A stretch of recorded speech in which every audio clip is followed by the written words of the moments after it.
We have Joe Zemecki on line 3. Joe calling from Austin. How you doing, Joe? Hey, I'm doing great. Awesome. Jeff, great to see you on TV again. Good to see you. Thank you. What's up? Well, I wanted to talk about your topic, prosperity, evangelism, I guess I would call it. But also, your last caller brought up something I wanted to mention. Uh-huh. I'm one of those atheist activists who many Christians have asked to do just that, to just appeal to the moderate Christians out there in a friendly way and try to build bridges so that we can both focus on going after the fundamentalists and their crazy tactics. And one thing I always respond with is by saying the fundamentalists are, like you said, a little more honest to their Bible. Oh, that's another good point. But Ultimately, also, the arguments are on their side. right.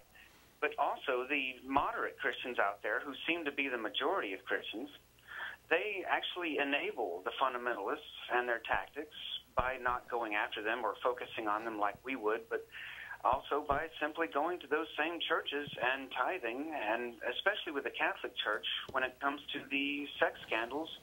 I believe that there's so much sex scandal going on at the Catholic Church around the world that every church member who goes there and shows their support without criticism, without questioning, and then puts some money in the plate certainly is helping enable the fundamentalists who run that cult, and they cause more harm. But it's hard for me as an atheist activist to want to go to moderate Christians, because they're also the ones sometimes who turn to me and say things like, look, I'm not a fundamentalist Christian, don't get me wrong, but where do you get your morals? And why are you lecturing me when you're the one with the problem? You have a psychological problem. Do you hate your father? Things like that, right? And so, yeah, a lot of the same problems are present in both camps. That's absolutely right. Yeah. Of course. And when we see Fred Phelps and the God Hates Fags church in Topeka, Kansas, when they talk about how much God hates gays, and then we see the counter-protesters who are mostly Christian, and they hold signs up against the Fred Phelps gang, the Westboro Baptist Church, and they're saying things like God actually loves gays. It's almost laughable for us to look at one side versus the other and say, who's the fundamentalist here? Because, I mean, it's in black and white. I've met so many Christians, I've met Sunday school teachers who readily and gladly admit they've never read the entire Bible. And it's jaw-dropping to hear how they really want their religion to be the official government religion of our society, but they haven't researched it half as much as your average atheist, and not even an atheist activist. Anyway, I just had to say that. And the prosperity part, Jesus was a pauper.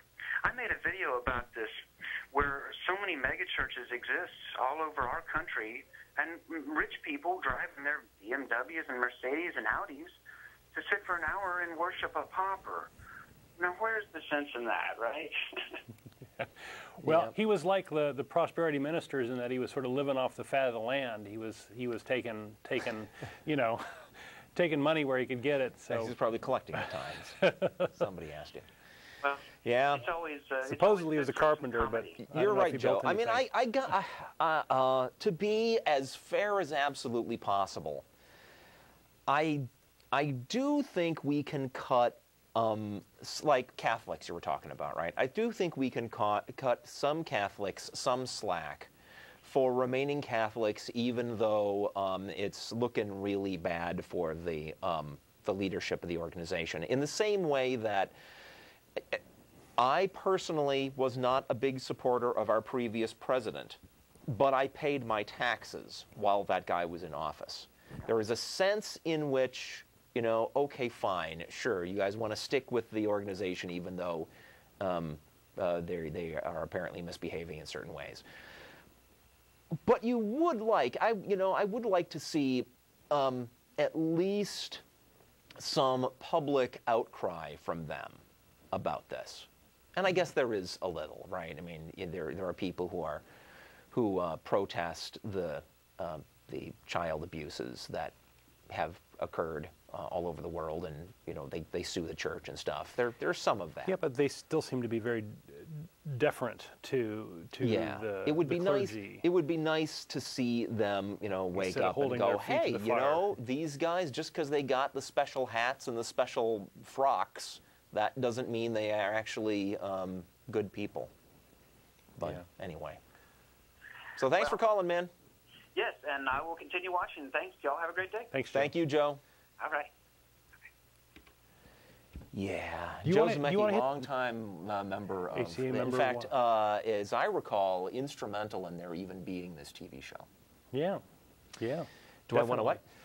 Well, hey, after dinner or after the show, let's go to Threadgills. Oh, right. I'm supposed to plug Threadgills. The show ends at 6 o'clock, and roughly 6:30 we have the crew and other members of the ACA and supporters. We've got and 7 or so viewers and people here things. in the audience that'll be joining us, I think. Yeah, at Threadgills. That's the Threadgills at 301 West Riverside Drive at roughly 6:30. At the desk, just say you want to sit with the atheists. They know where we are. Yeah, we're well known there. Do you want to do your little news story on the Pope or Yeah, not? I guess this has come up a couple of times.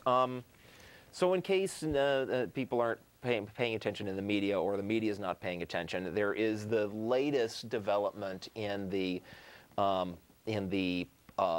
scandal with the current Pope of the Catholic Church being found to have been complicit in the cover-up of child sexual abuse by priests.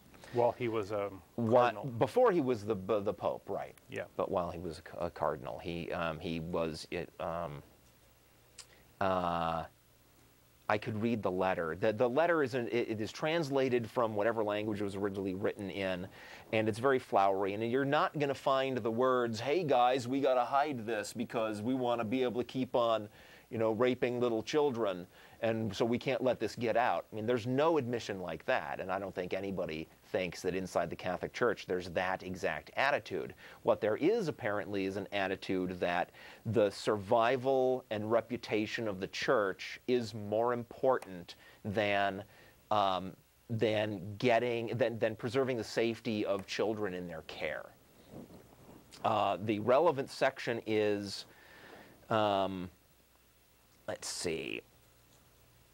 This court, although it regards the arguments presented in favor of removal in this case to be of grave significance, nevertheless deems it necessary to consider the good of the universal Church together with that of the petitioner, and it is also unable to make light of the detriment that granting the dispensation can provoke with the community of Christ's faithful.